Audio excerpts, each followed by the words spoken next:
You found a home you wanted. Your offer was accepted. Everything was moving just as planned. But then your loan officer called with the word you never expected. Your mortgage was denied. The shocking part, your credit score was 780.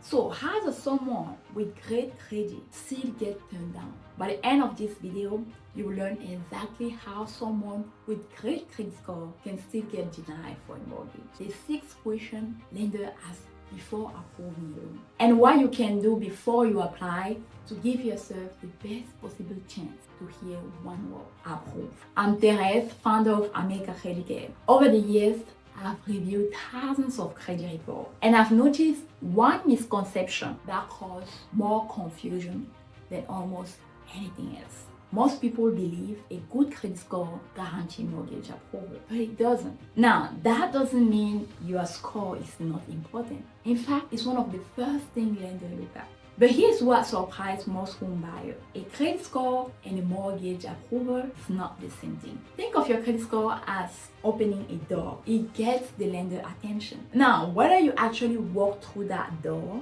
depends on your entire financial profile. Your credit score gets the lender attention, but your financial profile earns the approval. And every lender asks the same question before deciding whether you have that profile. So let's walk through the same question lender asks before deciding whether to approve your mortgage. Question number 1, can you reliably afford the payment? The first question lender asks isn't what is your credit score? Is, can this person reliably make this payment every month? That's why they look at more than just how much you earn. They're looking for income that is stable, consistent, and likely to continue. Imagine 2 buyers, both earn $150,000 per year. Both have a 780 credit score. One has worked for the same employer for 4 years. The other recently left a salaried job and became a self-employed. Even though they earn the same amount today, the first buyer may have a much easier path to approval because their income has a longer, much established track record. The lesson is simple. Lenders don't just approve high income. They approve income they believe will continue. Now, passing the income test doesn't guarantee approval. Lenders still have another question, which is how much of your income is already spoken for. And this is where many buyers with excellent credit get caught off guard. Lenders don't just ask how much you earn. They ask how much of that income is already committed to other monthly payments. This is called your debt to income ratio, or DTI. A great credit score does not erase too much debt. Imagine 2 buyers with the same 780 credit score. One has a car payment, student loan, and high credit card balances.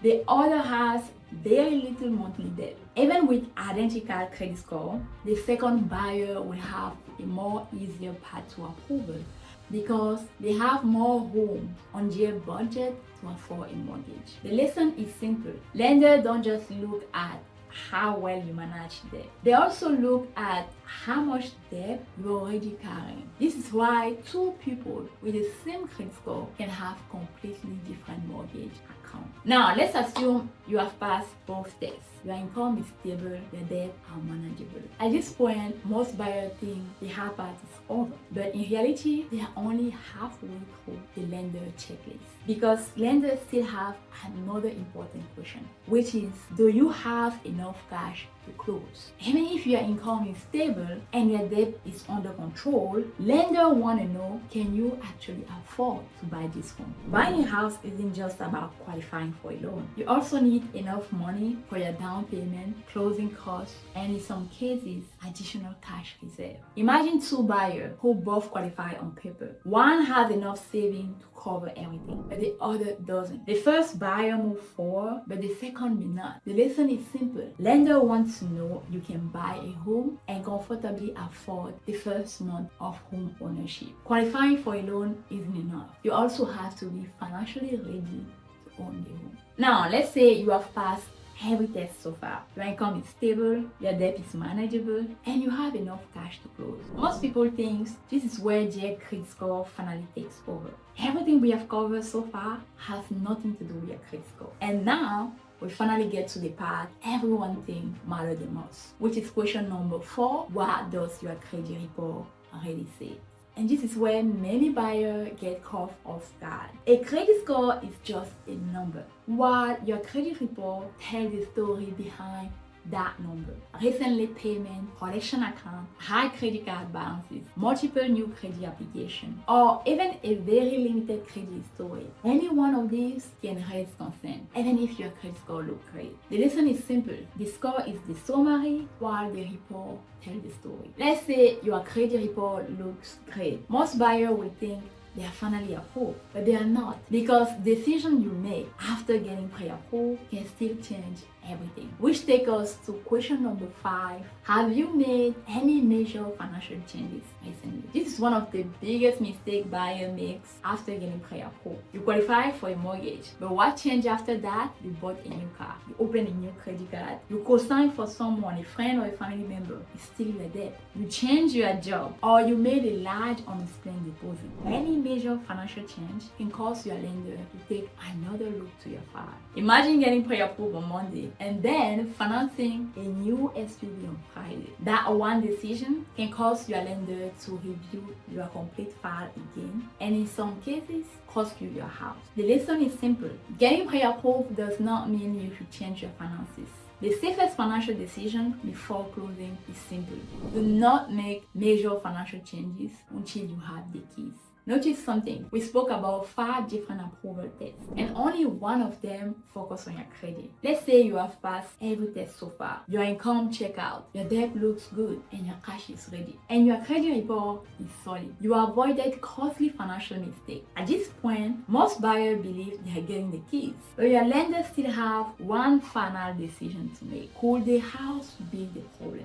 Even if you have done everything right, the lenders still have one final decision before they give you the keys.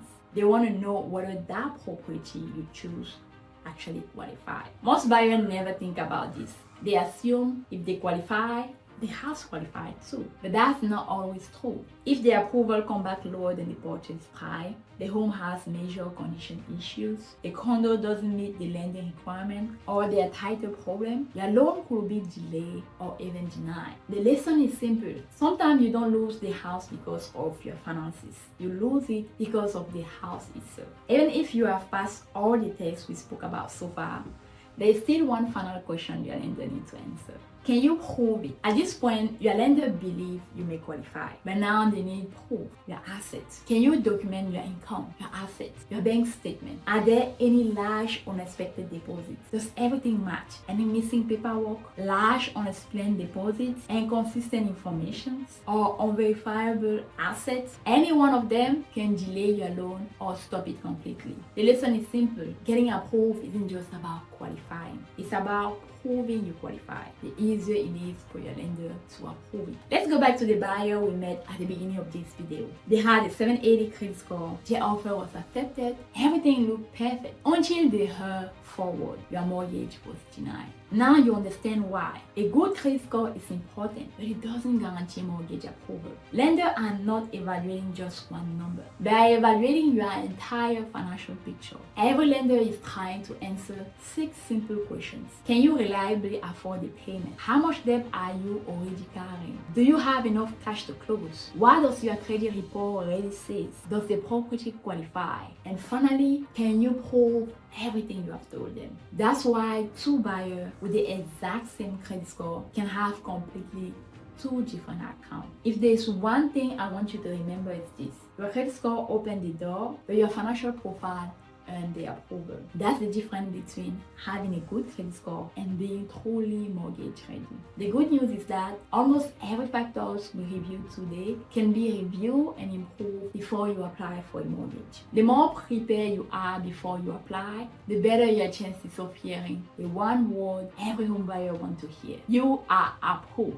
If you are planning to buy a home, don't wait until you are denied to find out after what was the problem. Because the best time to fix a mortgage problem is before it becomes a mortgage denied. At American Credit Care, we don't just help people improve their credit. We help them become mortgage ready before they apply. If you found this video helpful, subscribe for more practical tips on credit, home buying, and financial approval. If you are planning to buy a home and would like to know whether you are truly mortgage ready, we will be happy to help you understand where you stand before you apply. Thank you for watching, and I'll see you in the next video. Ciao.